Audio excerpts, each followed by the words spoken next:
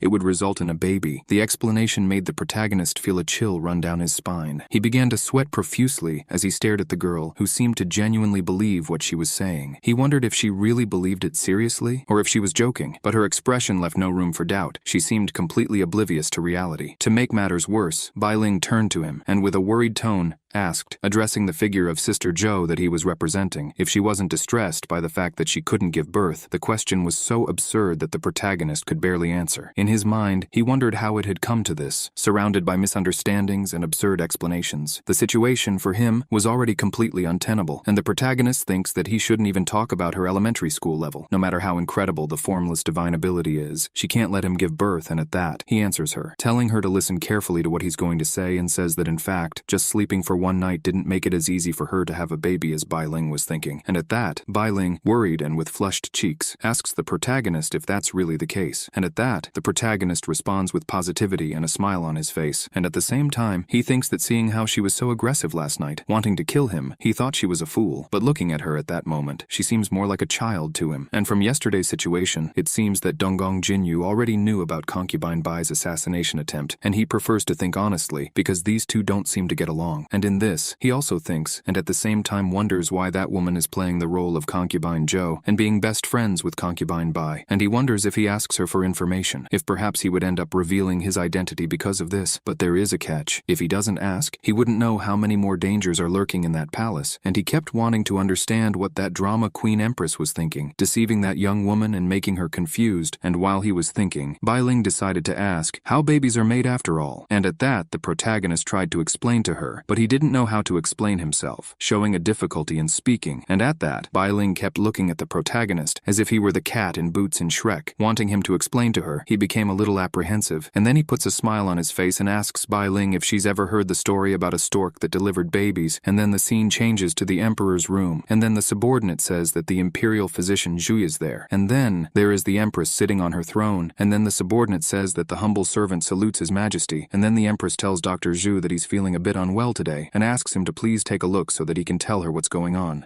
And then Dr. Zhu takes her wrist, and she stares at it steadily. And then the doctor tells her that there are no problems with the wrist, but the majesty's hands and feet have no strength, and the spirit is looking weak. And then the empress would like to know what this means, and then Dr. Zhu says that this is all a sign of excessive indulgence. And then the empress just listens to him say that, and the subordinate in his red clothes is shocked, asking in a harsh tone, how dare Dr. Zhu say something like that, because the majesty is wise and powerful, and wonders how he could be weakened by a woman. And then he asks what nonsense Dr. Zhu is saying. And while he was talking like that to the doctor, the empress was just looking around, and Dr. Zhu said that he wouldn't dare talk nonsense to his majesty. And then the empress saw a silhouette, and then she thought that she hoped they would work hard and spread this news throughout the palace soon, although she felt a little sorry for the dear concubine Zhou. And then the scene changed. Things were getting dire for the young protagonist. He was standing by a hot tub with a towel, thinking and wondering why he was suddenly getting a bad feeling about this, and also wondering if it couldn't be that that woman was digging another well for him, and at that moment Bai Ling appeared, laughing and telling her sister Jo that it had been so long since they had bathed together, and she forgot to take a bath yesterday, and she bets that Jo's body is covered with the Emperor's filthy dirt, and so she asks him to let her wash her back, and the protagonist thinks that this doesn't sound good at all, and he thinks that if he refuses, it could arouse suspicion, and so he thinks that there's no choice but to accept, and there's a catch. If she finds out that the person she wanted to kill has become her favorite sister, and they're in the same bathtub, it would be a terrible mess. At this, Bai Ling says that this is the first time someone has said these things to her, and she thinks that Jo really does know a lot of things, and she goes on to say that although Grandma said that in the Bai clan, they can only be with one person. If it's Sister Jo, she thinks it's fine, and the protagonist thinks that this is quite a problem. He can't get involved in this, and he still has to carry the original sins of the Su family, and he asks her what she just said to him. At this, Bai Ling says that it was really nothing, and asks Jo to let her help wash her back, and at this, the protagonist thinks that judging by the expression on Bai Ling's face, it's not right at all, and at this, Bai Ling touches Jo and comments that her sister Jo's skin is very smooth, and at this, he thinks that it's no wonder that the atmosphere between them seemed strange before, and at this, he wonders if Donggong Jinyu is messing with him again, and if she finds out that he, posing as Jo, has ended up taking a bath with Bai, who is literally the Emperor's wife, things would get out of hand, terrible messes could happen. He immediately imagines that the Empress would ask for his entire clan to be exterminated, and he shudders at the thought of it, and he also thinks that he can't bear it in silence at that moment, or else at this rate the small could become big, and then he lifts his head until he realizes something. The purple-haired female assassin who always stays with the Empress was just standing there, watching everything, and then the protagonist thinks that he should die right then and there. The protagonist is in shock, and Bai Ling asks Sister Jo if she could help her wash her hair like she used to, and she says that she'd rather Jo washed for her, and at that, the protagonist, desperate and not knowing what to do, thinks that he can't continue bathing with her, or something bad would really happen, and at that moment, the protagonist tells Bai Ling that she's finished washing, and it's time to go back, because Bai Ling should bathe alone now, and at that, Bai Ling asks if Jo can't stay with her a little longer, and at that, she continues, saying that since the Dog Emperor summoned her to his room, she's been spending less and less time with her, and at that moment, the protagonist remembers his younger sister calling him Big Brother, and asking him why he's going out again, and also asking if he can't stay and play with her for a while, and then he puts his hand on her head and tells her it's okay and he'll stay and play with her for a while, and asks her if she understands, and then he thinks that, speaking of which, it's been a while since he's seen his father, his mother and his younger sister, and he should find an opportunity to visit them soon, and at that, Bai Ling asks Jo to stop crying, and she would wash her hair, and at that, the protagonist thinks that just a little bit, nothing bad should happen, and at that, Bai Ling comments that she knew she couldn't be so heartless, and laughs at that, and at that, she gets very close to the protagonist, and at that, he asks her not to be so close to him, and when she starts washing his hair, he starts to find it very relaxing and thinks that she really is very useful and necessary, and then a subordinate approaches and tells him that Xiang has prepared lunch especially for Jo, and asks her to please join her in her room, and then the protagonist was washing young Bai Ling's hair and wondering about concubine Xiang, why she would suddenly invite Jo for a meal, and it's not as if they're particularly close, and at that moment Bai Ling, completely desperate, tells Jo not to go, because Xiang always likes to show off in front of her sister, and this time she must be planning to humiliate Jo again, and the protagonist wonders what she means by showing off, and also thinks that now he understands, it must be that the night's events have spread, and she's trying to show off in front of concubine Jo, and he remembers the file, which said that Xiang Lian was a miserable seductress, and he thinks that he's met Xiang before as Empress, and he doesn't know what she's like behind the scenes, and he's curious to find out, and at that moment, Bai Ling asks the protagonist if he really has to go, and at that, the protagonist replies to Bai Ling, saying that she doesn't need to worry, and says that she'll be fine and won't be harmed, and she might even get to see a good show, and at that, the subordinate on the other side says that the lady has been waiting in her room for some time and asks Jo to come quickly, and then the protagonist comes out and with a somber tone tells the subordinate that it is for her to lead the way, that she needs to go to Xiang, leaving the subordinate frightened at that moment, and then the scene changes to where concubine Xiang's chamber is. There was a tree with pink leaves, and there was Xiang, stunning, with her long red hair, beautiful as ever. She was ready to kill, and at that, the protagonist, seeing her, thinks that although concubine Xiang is a scary worker, he has to admit that her body and dance moves are really impressive. At this, trembling, the subordinate, a little awkwardly, tells Jo that Xiang is busy at the moment, and she might not be able to see Jo right now, and at this, the protagonist replies to the subordinate, saying that it's okay because he's not in a hurry, and at the same time, he thinks that he wants to see what kind of trick concubine Xiang, who was called a cunning fox by the Emperor, has up her sleeve, and then the protagonist, posing as the concubine Jo, sits there, laughing and saying that it was excellent, a really excellent performance, and then Xiang says absolutely nothing, and at the same time, the protagonist thinks that if that were the spring pavilion, she would be covered in silver, and then Xiang doesn't understand, thinking, and at the same time wondering why she's happy even though she's being ignored. And then she tells the protagonist that he's the one with the real skills, not only captivating the majesty to the point where he neglects to attend court, but also cutting off all the other sisters' chances by making him abstinent. At this, the protagonist is shocked, thinking that this is how the conversation went, and at the same time, he wonders about neglecting the court, wonders what she meant by abstinent, and wonders what's going on. And at this, Xiang tells Zhou not to pretend what's going on, referring to her as his sister. And at this, Xiang continues, saying that the majesty had called the imperial physician in the morning and complained of discomfort. And then the doctor gives the emperor the diagnosis that it was excessive indulgence. And she goes on to say that everyone in the harem knows who the majesty was with last night, that it was Zhou, and asks if her sister had understood what she said correctly. And then the protagonist thinks that that dog emperor is spreading rumors like that just to keep him away from the other concubines. And then, with a smile on his face, trying to appease the situation, the protagonist tells Xiang that he never intended this to happen and asks his sister not to worry because the majesty's abstinence is only temporary, and it won't be long before the sisters can serve him again. And Xiang replies to the protagonist, saying that Zhou can't have the destiny of an empress, but she's certainly trying to play her part, and asks her if she knows how much the other sisters in the harem hate her, and since they're siblings, she'll be the mediator, and asks her to just drink the medicine from the bowl, and she assures her that the other concubines won't cause any problems for her. And the protagonist is completely freaked out at that moment, asking her what kind of medicine she's talking about. And then Xiang says that since the majesty has no heirs, she specially requested that fertility medicine for her sister Zhou. After all, the majesty is getting old and still has no children, and as a concubine, it's their duty to ease his worries. And the protagonist, completely desperate, tells his sister that he's not pregnant and he doesn't need fertility medicine. And at that, he keeps thinking and at the same time wondering about fertility medicine. And he thinks that this is clearly a drug so that he couldn't have the baby. And at that, he wonders if it was really safe for a man to drink this. And at that moment, completely distressed, Xiang asks him to drink it as they would ease the majesty's worries together. And at that, Xiang thinks that whether she's pregnant or not, the result will be the same if she drinks. In other words, Xiang's intentions were completely extreme. And at that, the protagonist also thinks that she had only come there as a concubine to have a free meal, and the cunning fox was simply trying to force her to drink that medicine that could do terrible things to him. And at that, the protagonist turns his back in order to leave, picking up the bowl and throwing it away, saying that the majesty's affairs are not concubine Xiang's concern. At this, Xiang is completely shocked by what she has just heard, and then asks Zhou how she dares to do this, and says that they should arrest her now. And at that moment, Zhou, who in this case is the protagonist impersonating her, says that Xiang should at least send some pretty maids to capture him. And at the same time, he thinks those guys were strange, and he wonders what the hell they were doing there. And really, the protagonist was right. The guys were really weird. At this, the visibly annoyed Xiang responds to Zhou, saying that she is concentrating on the wrong thing and orders all those men to stop Zhou, calling her a bastard. And at this, while they are all trying to catch her, she simply dodges them. One of the boys gets visibly frustrated and says, "Stop it and don't try to run." And then, after dodging all those men, the protagonist, with an ironic tone, makes a heart gesture with his hands, and with a smile on his face, says goodbye to concubine Xiang, and tells her that her dance was really impressive, and that she will come back and watch it again. And Xiang, very angry, tells her to stop being so arrogant in front of her. And when she catches Zhou, she declares that Zhou will regret it. And at that, the protagonist, still with an ironic tone, tells Xiang to continue dancing, and that he will say goodbye at that moment. And then Xiang gets angry and says that Zhou won't escape, so she calls the men idiots who are nothing but useless, saying that they should run after Zhou and capture her. And then the scene changes to a prison, and there is the protagonist, in his original form, thinking about that imperial prison, and he also thinks about his father, mother, and younger sister, because Chongqing is there to visit his loved ones, and he enters the place. And at that moment, the Su family were behind bars, and they saw all that food and were dazzled as another feast appeared, and they wondered if it could be their last meal. And Su Chongqing's father, called Su Defu, asked the Lord if it could be that their execution had been postponed, and it was. Su Chongqing's uncle and aunt were there, and the protagonist asked them all to keep their voices down, because it was him, Chongqing, and he was carrying a plate of food for them, and the young protagonist's mother was perplexed at that moment. At this, she wonders if it really was Chongqing, her Chongqing, and the protagonist's mother's name is Li Yufeng, at which point the protagonist answers her, saying that it really is him, and they don't need to worry. And with a smile on his face, he says that the emperor has issued a decree to review the Su family's case, and it won't be long before the Su family's innocence is restored. After hearing his son's words, the old man, Chongqing's father, was in total despair.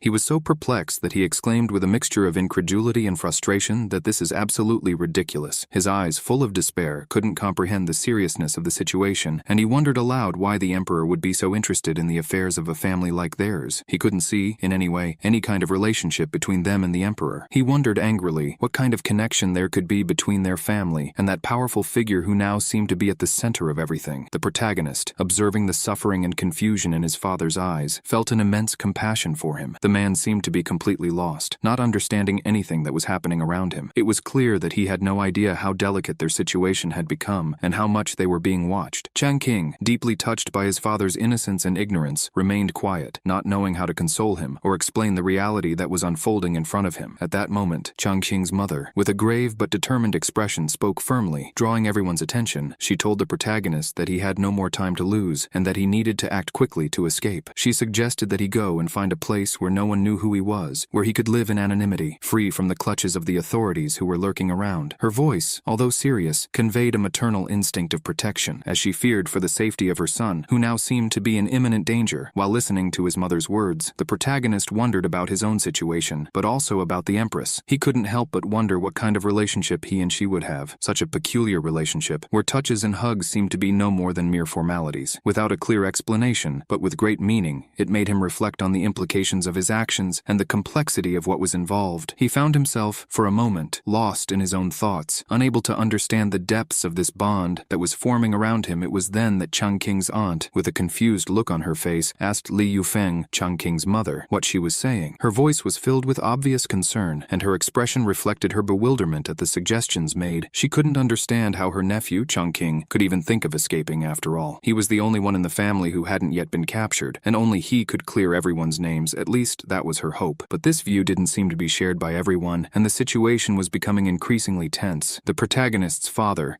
still overcome with anguish, made an effort to try to make Changqing's aunt understand how dangerous and complicated the scenario was. With a somber look and a low voice, he commented that an extremely powerful figure seemed to be targeting the Su family, and no one else could help them reverse the situation. He felt with all his soul that the relationships that had been cultivated over the years were of no use at the moment. He continued to express his frustration, saying that before they decided whether his family was guilty or not, they needed to have a chance to explain themselves. But at that point, the chance of explanation seemed more and more distant. He looked at his aunt, exasperated, and asked with a tone of despair how his son would be able to clear the family name. He doubted that his son had any power to reverse such a complex situation, and, in a somewhat resigned tone, suggested that perhaps it would be better to run away, leaving someone to carry on the Su family name, at least guaranteeing a future for the descendants. Changqing's aunt, with a hard and implacable look on her face, didn't seem willing to give in. She, without being shaken by Changqing's father's words, simply said that she didn't care. If the family was exterminated, she would be content with that, and they would all go to the same fate, an arduous path of no return. Her coldness in the face of this situation made it clear how disappointed she was, and how much she no longer believed in the possibility of a bright future for the family. At this point, the tone of the conversation changed when Wang Xingqi, a cousin of Changqing's, intervened in the discussion. With a mocking smile, he stated that his aunt was correct, and that he fully agreed with her. He continued, with an expression of contempt, saying that Changqing had neither the connections nor the skills to help the family. Expecting him to solve all the problems and complaints of his family was, in his view, a great illusion.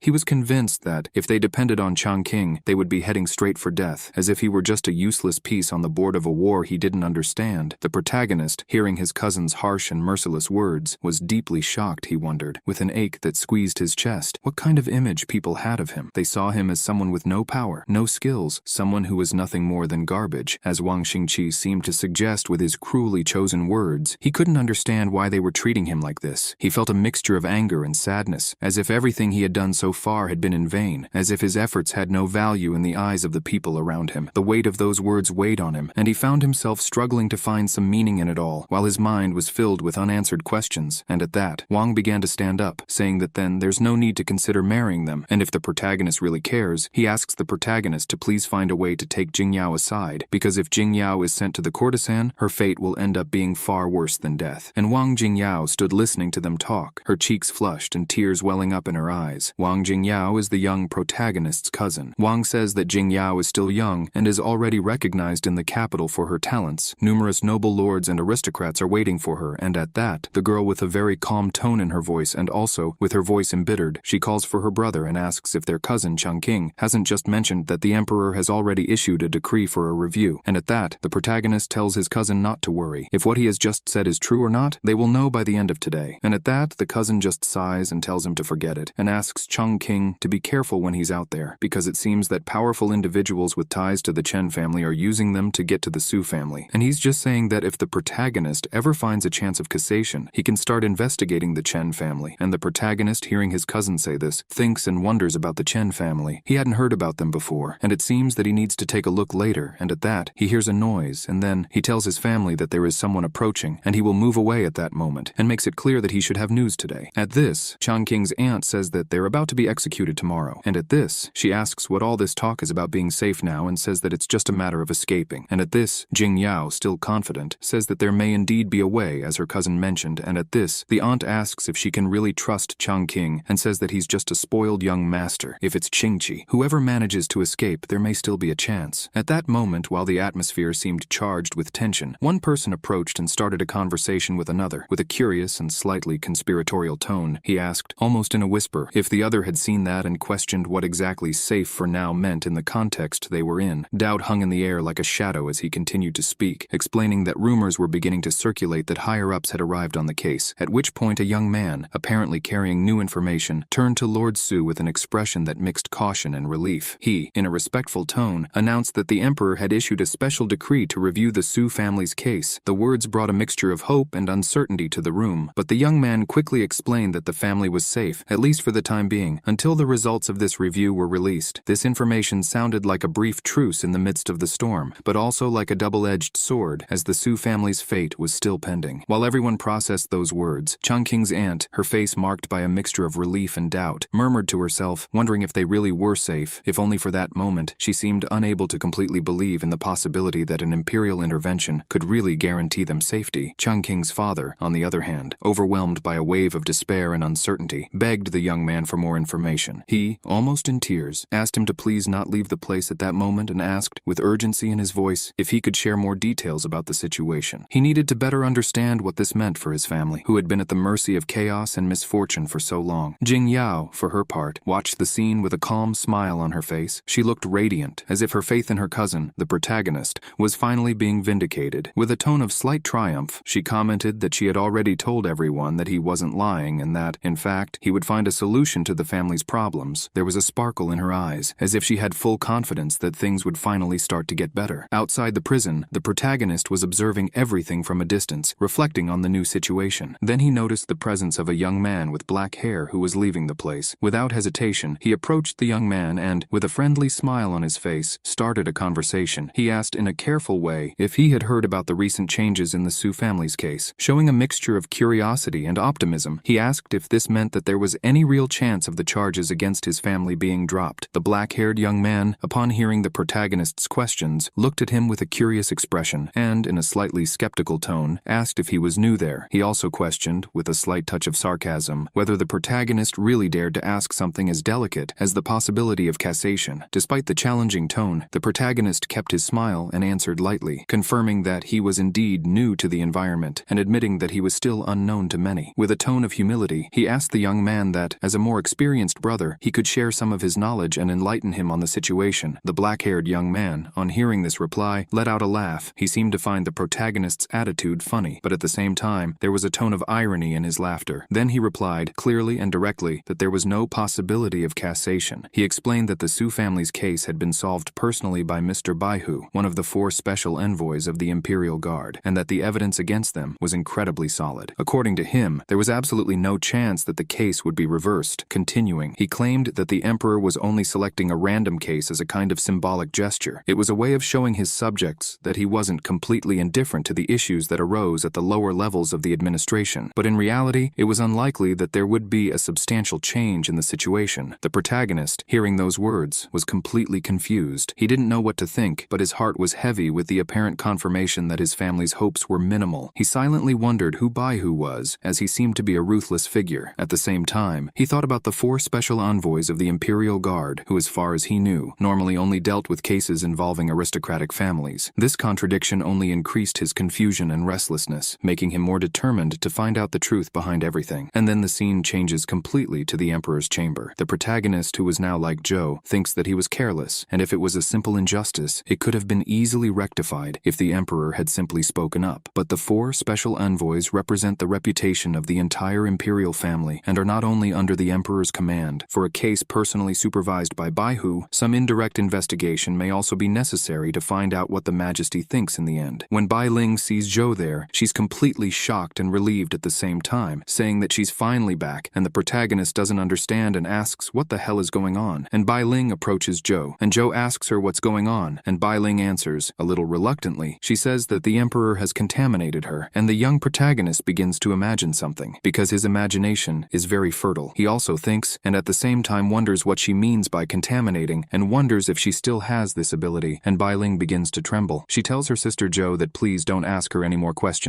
and from now on, she will take Joe's place to serve the emperor, and she goes on to say that the emperor had promised her that if she behaved and stayed by Joe's side, he wouldn't bully her anymore, the protagonist thinks, and at the same time wonders if perhaps Bai Ling couldn't bear to see Zhou Jinyue being tormented day and night, and took the initiative to serve the emperor. And at that, he thinks that that naive girl is really being deceived, and he wonders how Donggong Jinyu could be doing it. And then the protagonist wonders if she isn't going to take him with her. Then night comes, and the protagonist has the file in his hands, and he asks the empress, who is now in disguise, why her beloved concubine isn't staying in her own room, and the empress answers him, saying that of course she misses her majesty and she can't sleep at night. And the protagonist thinks that Zhou's concubine's chamber doesn't even have a guard. Staying there is just an invitation for another murder, and he asks himself if he's not sure about that. And then the empress says that she can see that his beloved concubine misses her very much, and then she takes his hand, and then the protagonist doesn't understand anything, and thinks at the same time wondering what happened. She says that her beloved consort is really beautiful. The protagonist, who was as Zhou, is completely confused, he thinks, and at the same time wonders if she's trying to seduce him, and also wonders if he should cooperate. And at that, he refuses for himself at the same moment, because if he really kisses her, she would drag him outside, and he thinks she would cut his head off. And at that, the protagonist puts his hand over the empress's mouth as a man and tells her that it's late and she should rest early. And the empress says that the girl is very audacious and asks who let her turn her face towards her. And she also says that her would-be consort really does have a natural beauty, and she's impressed. And the protagonist is at a loss to understand, with tears falling from one of his eyes, and he speaks to the majesty, asking if she is obviously flattering her, and also asks if she is sure about it. And at that, the empress says that she couldn't resist the urge to kiss. And at that, the protagonist thinks, and at the same time wonders if she is going to impose herself on him. And at that, the empress grabs his chin, and he thinks that he should forget it, and the mood was already set. If he doesn't kiss her now, he wonders if he could call himself a man. And the question remains for the subscribers, what do you think of this? Please leave it in the comments. And at that moment, the empress tells Zhou that it's time for her to get to work and continues, calling Zhou a lovely concubine, and says that with that look on her face, and says that she can't seriously think that he could kiss her, and asks if she would really think that. At this, the protagonist thinks that he was fully prepared for this, and so he wonders if that's what she's saying to him, and he thinks that this woman is really playing with him. And at this, he replies to her, saying that it's already late. And at this, he asks if that's how she also contaminated the consort Ling. And at this, the empress with a smile on her face says that unlike her beloved consort, she's not interested in Bai Ling. She just made her dance there with a few pieces of cloth. And then, after hearing her say that, the protagonist wonders what she meant by a few pieces of cloth and dancing, and he wants to understand what kind of miserable quote the empress just said. And then the empress asks him what the problem is, as she hasn't even come close to her dance. And then she starts to take off her coat, and then the protagonist asks if the concubine will have a chance to see her majesty dance, and the empress answers the boy, saying that first, she will finish the memorials, and then they could discuss it. And then the protagonist says that it's a very exhausting job and asks if he thinks that one dance is enough to get him fired, and says that his work is undervalued, and the empress replies, saying that if he doesn't want to watch, she won't force him. And then, with a file in hand, the protagonist wonders what all this talk about dancing is about, and says that in the end, he's passionate about his work. Then morning arrives, the birds are already on the branch, ready to sing throughout the day, and the protagonist is all happy. With a smile on his face, he says that the work has finally been finished, and he tells himself that he should take a quick nap as they still have to leave the palace during the day. And he thinks that with such a beautiful empress with her, he wonders who wouldn't want to be the first man to witness her dance. And then he thinks that unfortunately there won't be an opportunity today. And then, seeing her lying on the bed, he says that he should forget it and he'll sleep on the floor. But in fact, the empress was awake. She just pretended and gets up quickly and passes by the protagonist, and the protagonist doesn't understand anything. He's in shock, and then the empress says that she really worked hard last night and finished all the memorials in just one night. And at that, with a smile on her face, the empress asks her beloved consort when she's going to dance for her. And at that, the protagonist gets angry, saying that these are all his words. And at that, the empress says that it's all right and she'll dance for him, but he should let her practice a bit first. Then the scene changes to the Su family inn,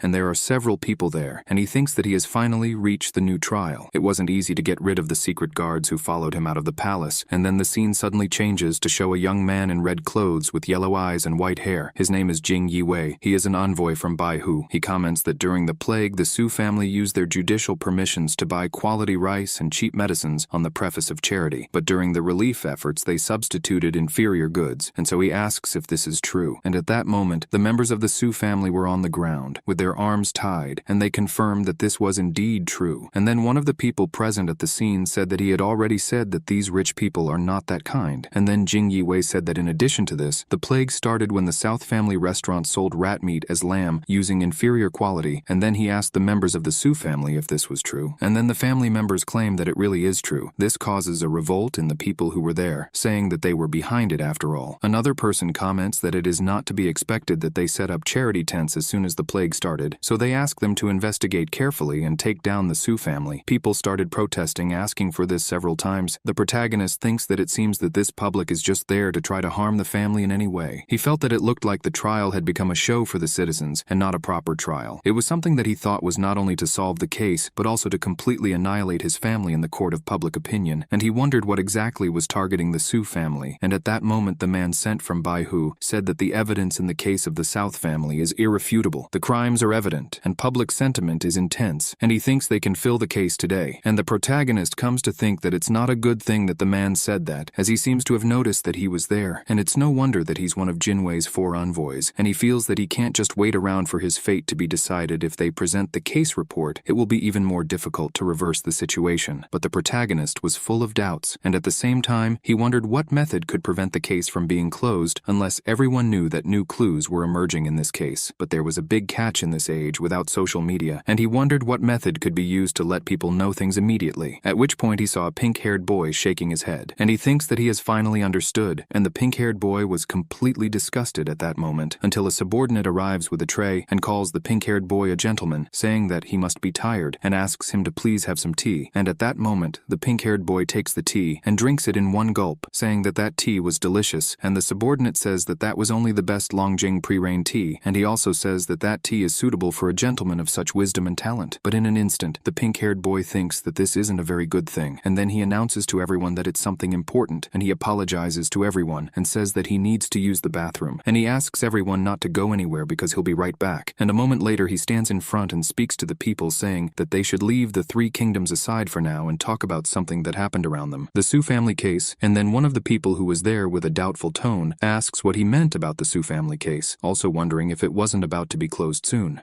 And then one of the people says that everyone knows about the case of the South family that was caught and imprisoned in the heavenly prison. And then they ask if there is any hidden information that that gentleman knows, and those very curious people ask him to tell them as soon as possible because they are all listening. And then the pink-haired boy says that although most of the members of his family are in prison, there is still a young master of the South family who is on the run. And then he says that a reliable person has informed him that the young master of the Su family has obtained proof to claim the Su family. But in fact, it wasn't that pink-haired man who was saying it. It was Su himself. He was impersonating the man using his ability. And at that moment, several questions arose for the people who were there, asking where the young master of the South family was, how he was, or how he was going to prove his family's innocence. Some even told him to stop it and get it over with, saying that they would pay him overtime if he said everything right. People wanted the full gossip, and suddenly, the pink-haired boy said he was going to the bathroom again, and at the same time he was thinking that this was enough. And then he apologized to the people, saying that the call of nature had sent him again. The sup really knew how to pass himself off as someone else, and a person angry at not receiving all the gossip shoots the pink-haired boy that at such a critical moment he wonders why he's having diarrhea again and asks him to come back quickly because everyone is waiting to hear. And at that moment, the scene suddenly changed to the man sent from Baihu called Jing Yiwei. He was looking at a file and telling himself that the crimes of the Su's family are countless and refutable and backed up by solid evidence, and the people were despising them completely, and it was time to present this to the emperor, until suddenly a subordinate appears and calls that man sir, saying that they were facing a difficulty and that they were spreading rumors that the Su family's fugitive young master has key evidence that can clear the Su family's name. And at that moment, Jing Yiwei thinks that if the news spreads, his superiors will surely accuse him of incompetence. And then the man declares that they should put the case on hold and find out the source of the rumor. And with a very somber tone of voice, he says that it seems that someone is seeking a death wish by spreading rumors in front of him. And then we see that pink-haired man crying a lot without his shirt and tied up on the floor, completely desperate. He tells the gentleman gentleman that he is completely clueless and just ran into the bathroom and was knocked out of nowhere. At this, Jing Yiwei thinks, and at the same time wonders if there is a possibility that that storyteller who has just spread the rumors could be a fugitive young master of the Su family in disguise. And then, with great force in his words, he says that even if he has to dig 3 feet into the ground, he wants the young master of the Su family to be found. After all, things could get out of hand for him.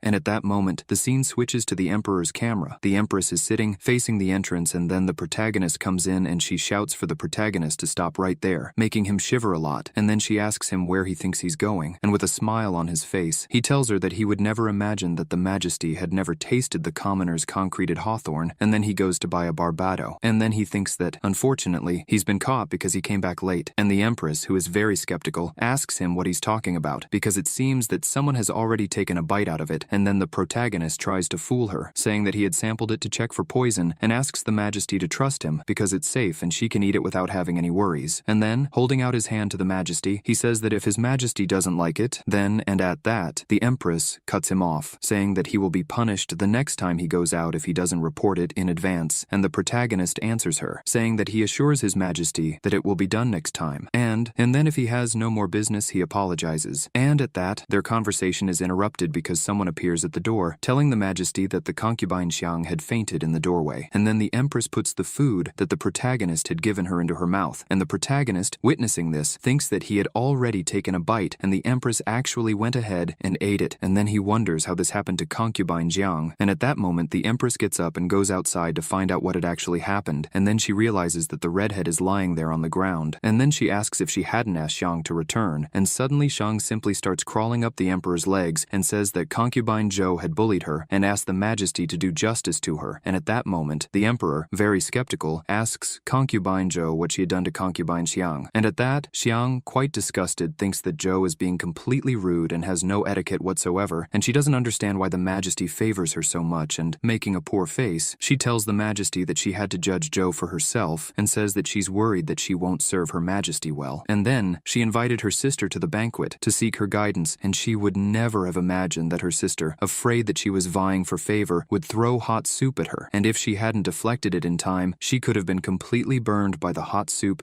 And the protagonist, witnessing Zhang say this, is completely shocked. He thinks that, as expected of a little manipulator, she really did play the victim after not getting what she wanted so much. And at that moment, the Empress asks her lovely consort if it's true, and the protagonist replies that it's not true, and she even tried to make her drink a beverage that could kill her. And at that, Shang goes into shock. The redhead, completely desperate, says that it's not true, and at that, she calls for Xiaokui, and at that, Xiaokui shows her a pink cloth, and the redhead says that that's the clothes she was wearing yesterday, and there are still the thick soup stains from when her sister threw the bowl at her. And yesterday, at that event, all her employees were able to witness it, and she begged the Majesty to make a judgment against Zhou. And at that, the protagonist is completely disbelieved, because Xiang is just a big liar and says that she wasn't wearing that outfit yesterday. And at that, the Empress asks what outfit she was wearing, and at that, the protagonist says that in fact, he can't remember at the moment. And Xiang, hearing this, begins to smile in a corner, thinking that she now wants to see how Zhou plans to justify what she has just said. And at this, the Emperor is at a loss for words, and the redhead thinks that with the proof in hand, little damn Zhou is probably going to lose the Emperor's love soon, and wonders if she's right about that. And in a rather somber tone of voice, the Emperor speaks to Xiang, asking how she dared to simply give a type of poison to her lovely consort and still deceive the Emperor. And then, she asks concubine Xiang if she had any neurons, and the little redhead is completely in shock at that moment, thinking, and at the same time wondering how this can be happening, wondering if the Majesty doesn't trust her and even calls that cheap woman his beloved. And at that, she bows quickly, telling her Majesty that this is favoritism, and she refuses to accept something like that. And the Emperor tells her that then she is aware of her favoritism and asks if she still dares to harm the one she favors. And then she asks if the redhead thinks she will really let her stay.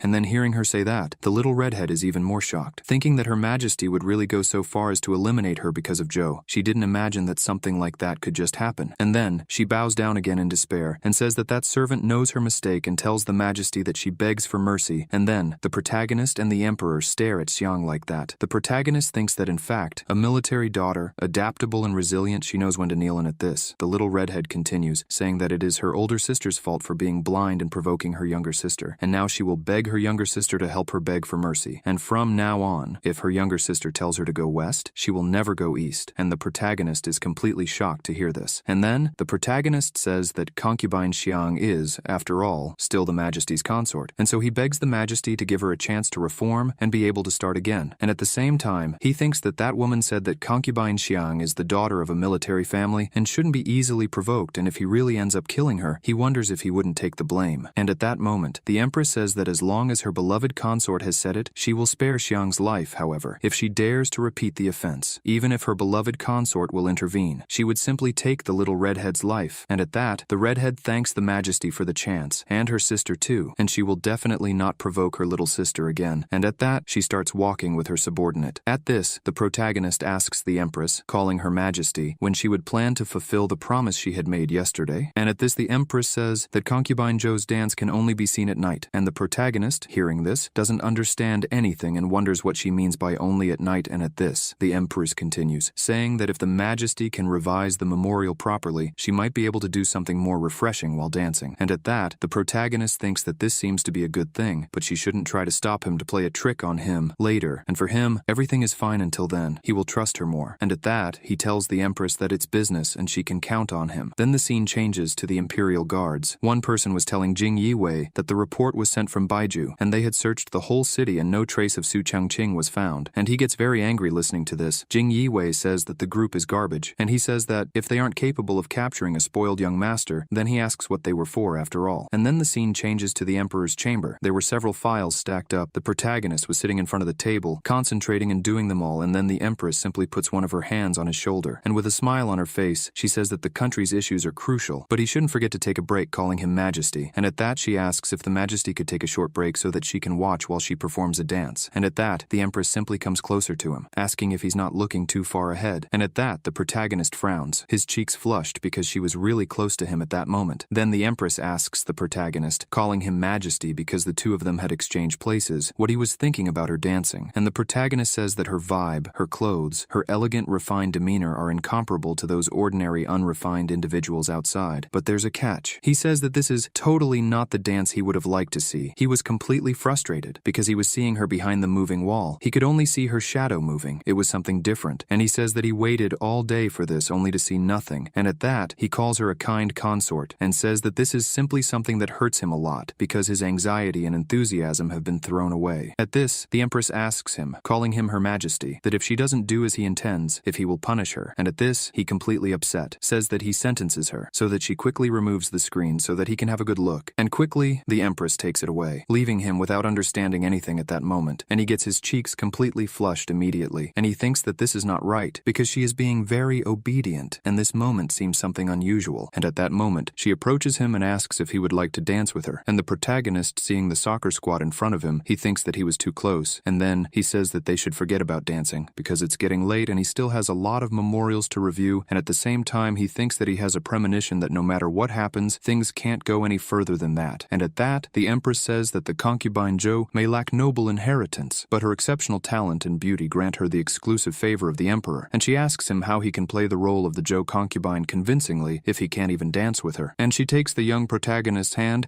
and asks him to let her teach him, and he does. She lifts him off his chair, and then she tells him that this is the moment when he disguises himself as the Zhou consort and must find a way to establish a connection with the Xiang concubine with her as his master. And then the protagonist gets frustrated because she was touching his waist and he didn't want any part of it. And then the Empress goes on to say that in order to establish a foothold in the harem, forming alliances is essential, especially for a concubine like the consort Zhou who has no history. And at this, the protagonist wonders if his beloved consort really wants to discuss serious matters at a time like this, and at the same time, he thinks that this woman is really formidable. He really suspected that she had orchestrated today's events. If consort Xiang isn't a fool, she'll never dare to underestimate concubine Zhou again. And at that, the Empress answers the protagonist, saying that it's all right and he'll spare her today, but makes it clear that it won't be so easy to follow her in time. And at that, the completely frustrated protagonist asks her why she doesn't just kill him, because even if he practices for 2.5 years, he'll never reach her level. And while he says this, very frustrated, she keeps a smile on her face, thinking that this is wonderful. And then she tells the protagonist that from now on they will exchange their daily experiences. He must learn everything about her, and she must learn everything about him. Only then will they be able to be completely perfect.